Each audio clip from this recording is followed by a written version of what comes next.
بێگومان سەردانی وەزیری دەرەوەی تورکیا هاکان فیدان بۆ ئاراخوارمی کوردستان گرنگ دەبێت کۆمەڵێک دۆسی گرنگ هەیە کە لە ماوەی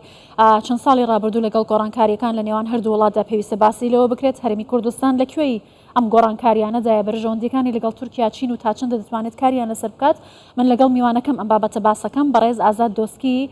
لەگەڵم دەبێت شارەزای پەیوەندیە نێودەوڵەتیەکان. بەڕێز ئازاد ئەم کاتت باش هاکان فیدان وەزیری دەرەوەی تورکیا بڕیارە بێت عراق لەگەڵ بەرپرسانی باڵای عراق کۆ بێتەوە لەگەڵ هەرێمی کوردستانیش بە هەمان شێوە. عراق و هەرێمی کوردستان بۆچی بۆ تورکیا گرنگن و ئێمە چە بەرژەوەندێکی هاوبەشمانە و هەرێمی کوردستان لەگەڵ تورکیا هەیە؟ بەڵێ سەرەتا دەستخۆشی لە بەڕێزتەکەم و سڵاو ڕێزم بۆ هەموو بینەرانی کەناڵی ئاسمانی کوردستان 24 وەکو لە راپۆرتەکەی بەڕێستان یعنی ئێمە لە بیر ناکەین ئەگەر بگەڕێنەوە بۆ مێژوو عێراق لە پێش ئەوەی وەکو دەوڵەت لە ساڵی 20ەکاندا بمەزرێ بەشێک بووە لە ئیمپراتۆریەتی عوسمانی. من پێم وایە تا ئێستاش تورکیا یاخود ئەنقەرە بە عەقلیەتی قوستەنتینیەی کۆن داوا لە هەندێک مافە سیاسیەکانی ئەکات بە مەفهومی ئەوەی کە وەکو ناو بنێن ئەمپراتۆریەتی عوسمانی. لەبەرەوەی ئەوەی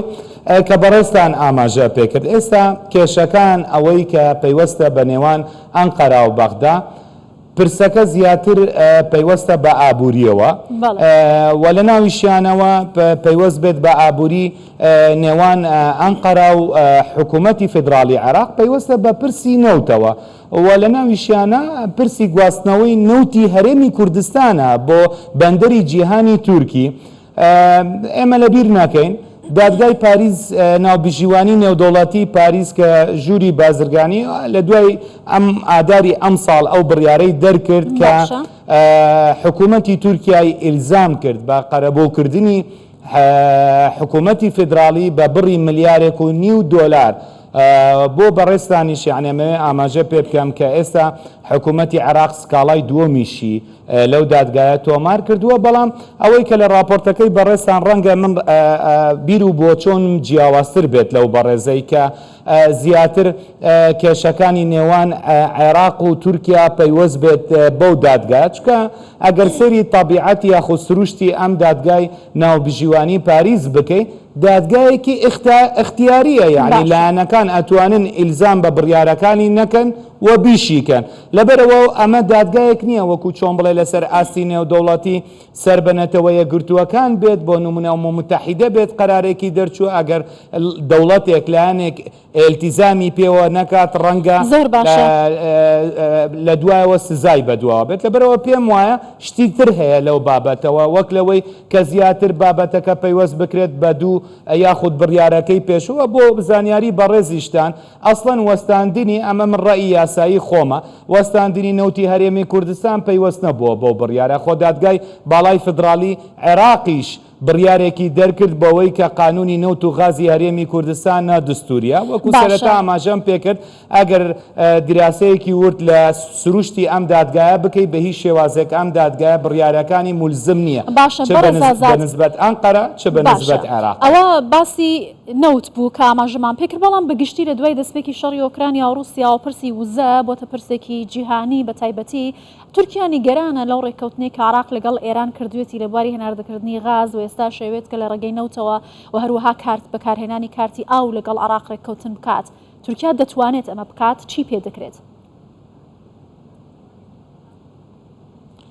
یعنی گوڵ باخان من سەرەتا ئاماژەم پێکرد کە تورکیا لەسەر ئاستی ڕۆژهەڵاتی ناوەڕاستە کە ئاماژەم بەوە کرد کێشەی عێراق لەگەڵ تورکیا پەیوەستە بە هەندێک کێشە سیاسیەکان کە پەیوەستە بە درێژایی مێژووی عێراقەوە لە سەردەمی ئیمپراتۆریەتی عوسمانی. لە بیر مەکە یعنی ئەگەر تۆ سەیری ئەو شەڕانەی لە نێوان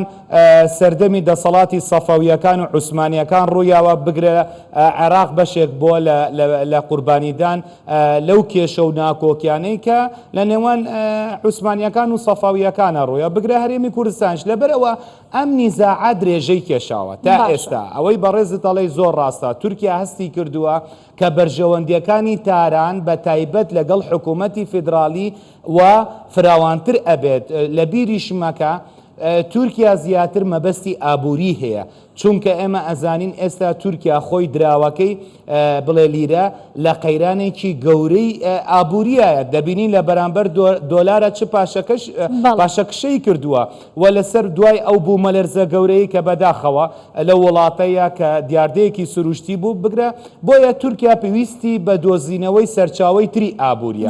عێراق یەکێکە لە دراوسەیە هەرە باشەکانی تورکیا یاخود ئەنقەرە بۆ بەتایبەت بڵێم ئەتوانین بڵێم بە گەنجینەیەکی ئابووری بەهێز بۆ تورکیا دابڕێ عێراق بۆ بوژانەوەی ئابووری خۆی لەبەرەوە بەرژەوەندیەکان ئێمەزانی لەسەر ئاستی پەیوەندیە نێودەوڵاتیەکان یاخۆ سیاسەتی نێودەوڵاتی بریتە لە بەرژەوەندی دوولایەن لە نێوان ئەنقەرا بێت یاخۆ تورکیا بەغدادیان هەر دەوڵاتێک بابەتێکی دیکە پرسی ئەمن و ئاسایشە بە تایبەتی لە هەرمی کوردستان لە ماوەی چەند ساڵی ڕابردوو دابوونی چەکدارانی پەکەکە لە سنوورەکانی هاوسنوور لەگەڵ باکووری کوردستان کێشەیەکی ئەمنی دروست کردووە ئاسایشی و ناوچانی خستۆتە مەترسیەوە هاکان فیدان کە ئەزمموی 13 ساڵی لە دەستگای میتی تورکیا هەیە ئێستاوەکە وەزیری دەرەوە هاتۆتە ئێرە ئەتوانێت چی لە معادلاتە بگۆڕێت چۆن لەگەڵ ئەم پرسە مامەڵە دەکات و لەسەر مێزی گفتوگۆ باسی چی دەکەن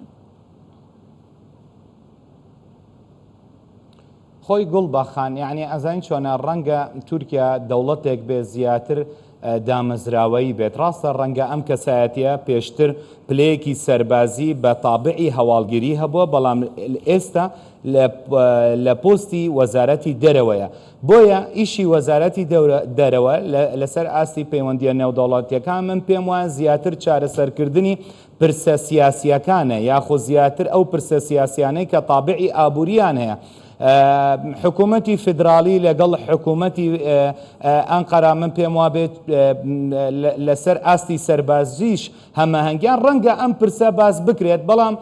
ئەوەی کە من ئەیبینم کە پەیوەست بێت بەم بابەتەوە ئێستا عێراق خۆی یعنی بۆ زانیاری بەڕێسان پێششان ڕۆژێکە بێ حکوومەتی فدرالی بەڕسمی داوایەکی پێشکەش بە حکوومەتی ئەنقەرای کردووە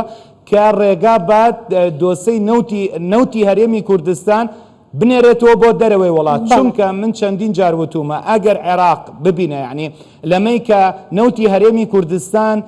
وەستێنراوە ئێستا ئەسڵەن لە بەرژەوەندی حکوومەتی عێراقا نییە یعنی داوای $1.5 لە قەرەبوو لە حکوومەتی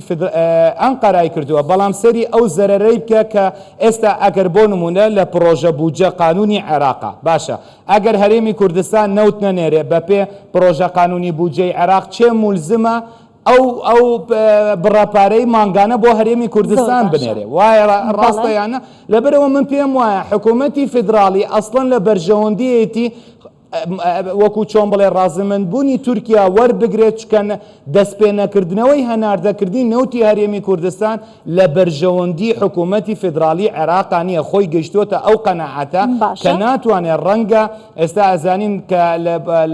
لە بودجەی گشتی عێراقیشە کورتێنان هەبێت زۆر باش بەڕێز ئازاد دۆسکی شارەزا لە پەیوەندیە نێودەوڵەتیەکان لە سلێمانیەوە لەگەڵمان بووی زۆر سپاس